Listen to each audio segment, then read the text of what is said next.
I'm going to do this. As cool as that video is, I'm going to do that. Okay. Just as long, again, as long as we can just keep, Yep. keep the, Yep. Keep the flow going. Sorry, folks. I really like high def video, but you're gonna have to put up with this because I don't want to like keep doing that. So anyway, yeah, so that's an interesting thing. Is like as somebody points, yes, fructose is a problem. Fructose is a problem, but the thing is with fruit is it comes with the antidote.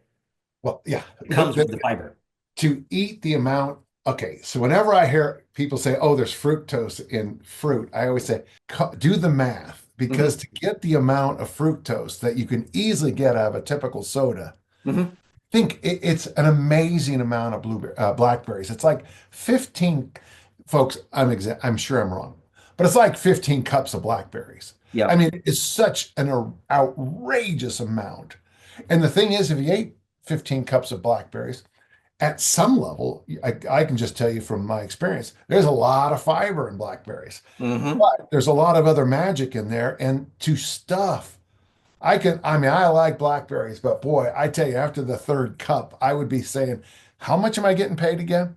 Because after every cup, there better be another zero and pretty soon another comma, Hmm. Yeah. Yeah. Hmm. Yeah. The comma and zero formula for Dan John's bad eating. Okay, I'll eat that for $1 million. I'll eat that for 10 million. Yeah. Hmm. But Yes. I just want to let you know, I appreciate it. And I don't know how many listeners you have, but I think what we need is a little, see, all these drugs, I mean, obviously they have approval, but approval, we know that aspirin would never be approved by the FDA. There's just, if it came out this week, it would never get through. First off, it's way too cheap. Hmm. Yeah, so you mentioned fish oil a few minutes ago. As long as it stays on our side, the fitness and nutrition and the health side. But the second we start recommending it for medical procedures, I wouldn't be surprised if they banned it because for some people, and I would put myself years ago on that list, fish oil has magical qualities. Yeah. I could not believe what it did for the health of my skin. I mean, people would say to me, you just, and I'd be like, and I went back and I said, well, the only thing I changed was eating, started on fish oil, higher quality fish oil. And then I started getting feedback from the parents about they felt that their son's acne had cleared up. And the only thing they had done is add fish oil. Well, if I start telling people to take fish oil for acne, first off, I'll probably get a nice letter from the government. But very soon they'll study it and then they'll find out it works. And then fish oil prices will be, $1 million an ounce. So yeah, quiet. Yeah. Or they'll figure out and see that okay, what most people don't quite realize is that Ozempic is semaglutide, so it's a Yeah. GLP-1, it's a Right. GLP-1. Your intestines make it. Yeah. And the only reason that a drug company is able to sell it is because of the delivery system, because they have a needle and it's metered and all that other Mhm. stuff. So that's why they're able to sell it. The other thing is when you take Ozempic, it stays in your system for like the half-life is like 9 days. It's like Oh, it stays, it's a week. It's at least a week to 9 days. So okay. when you take it, if you're having problems, you're stuck with it for a week. A week of problems. Okay. At least. At least. So Yeah, I don't want to get too deep down the rabbit hole of mhm. over-the-counter product. I mean, of a pharmaceutical, because it's not my world. But No. Oh, no, the only reason I bring it up is like, don't be, I mean, people call it a drug. It's not really, oh yeah, okay, I see it's what you're like, saying. It's that's like, all. Don't be afraid of it. It just don't take too much because you can yeah, easily OD on it.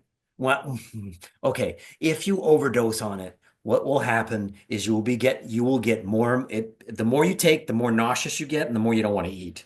That's what happens. yeah, that It's is not going considered, to kill you. yeah, it's Right. considered one of the side effects. It Yes. is interesting though, because if, for example, you're a absolute responder to these drugs, semaglutide, Mhm. and you lose, I mean, I don't know, you lose 15 pounds the first month, but you get nauseous for a whole day. So that's four nauseous days. Is the four nauseous days equal to the 15 Right. pounds? Now, Yep. what I find interesting is that everybody listening, you and I, we go through these conversations in our head, whether or not we want to actively, I write them down. And I write books on this. I mean, seriously, I write books on what we're saying here. There is a cost to benefit with every decision we make. If you decide to save half your money for some future thing, future Danny is going to be very, very happy. Future Jim is going to be very, very happy. But present one is paying a high price. My lack of fun is now cut in half. Everybody goes through that. Yeah. What I find interesting about at least some of the people I know is there's a lot of disappointed people who are on this drug because unlike the speed family, like the amphetamines, unlike the hallucinogenics, unlike cannabis and alcohol, two things. First off, the results, like in body weight loss, it's going to be a gradual drop down. The other thing too is the first couple of times, if I'm right on this, correct me, but you take this much of a dose and then you see how that goes, and then you take more and you take more and you take more. If you're a 250 pounder who's lifted weights their whole life, but who wants to lose some weight, your dosing might not be accurate for 6 months. You might not see anything for 6 months. And I'm just telling you, the way most Americans that I interact with, and don't take this wrong, my fellow Americans, waiting 6 months to see if something's going to work is, you might as well say it's a millennium and it'll be as accurate. Yeah. Well, what I will say is I noticed the effects, like the ability to the self-control was about 2 days. Mm, It yeah. was it was actually very, very fast. The problem is that I had like a whole bunch of other things going on at once. Mm, And so it was difficult to tell. I was overdosing on the stuff so that I was having the mental problems. Then I had the other thing going on. And then I was like, then your resilience is going down. And I was like, I didn't want to work. I really didn't work out much because I wasn't sleeping and mm, I felt like crap. yeah. So did I lose any weight? No. But the mental clarity and the ability to be able to not care about whether I ate or not was awesome. So, But yeah. was the juice worth the squeeze? And the No, old Pat Flynnism. Yeah. no, no, I don't think so. I like that. Yeah. Yeah. So, I'm big in, I'm big into fasting. I think the way now this isn't true for everybody. But gentle listeners, I'm very much an on-off switch. It's hard. And if Jimmy walks up to me at a kettlebell cert and says, we've run out of X, I won't be able to function until that gets resolved. I'm an on-off switch.